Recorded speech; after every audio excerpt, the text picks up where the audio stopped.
कहानी नंबर 2। विद्वान की अज्ञानता। एक बार किसी कुम्हार को रास्ते में कहीं एक हीरा पड़ा मिल गया। उसने यह सोचकर उठा लिया कि चमकदार पत्थर है, बेटे के खेलने में काम में आएगा। बाद में उसने सोचा कि अपने गधे के गले में बांध दूं तो अच्छा लगेगा। सो उसने उसमें डोरा पिरोकर गधे के गले में लटका दिया। जब एक बार कुम्हार अपने गधे पर घड़े लादकर बेचने के लिए जा रहा था तो वहां कोई जौहरी भी सामने से आ रहा था। जौहरी की नजर ज्यों ही गधे के आभूषण पर पड़ी, वह चौंक गया। उसने ऐसा नायाब हीरा वास्तव में पहले कभी न देखा था। उसने कुम्हार से पूछा, क्यों भाई, इस पत्थर का क्या दाम लोगे? कुम्हार को सोचकर बोला, चलो साहब 8 आने दे दो। वह जौहरी भी महाकंजूस था, बोला 4 आने में दोगे?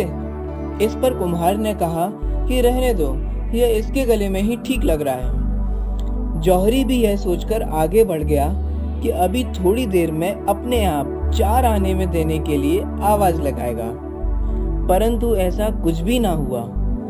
कुम्हार अभी थोड़ी दूर ही चला गया था कि संयोगवश कोई दूसरा जौहरी भी वहां आ गया।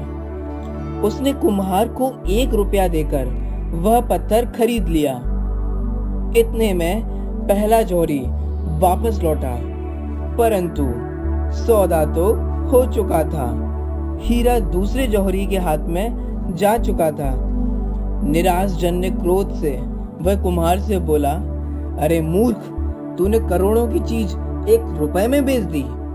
अब कुम्हार हंसने लगा, फिर बोला, चलो, मुझे तो पहचान नहीं थी, इसलिए उसे पत्थर समझकर 1 रुपए में दे दिया, लेकिन तुम तो जौहरी थे, करोड़ों के हीरे के 8 आने भी ना दे सके। असल में जो गवाया है सो तुम ही ने गवाया है, मैंने नहीं। अब अपनी बात पर आते हैं। विचार कीजिए, जीवन में भी कितनी सारी चीजें हैं जिनका मूल्य हमें पता है और उसे हम यूं ही व्यर्थ गवा रहे हैं।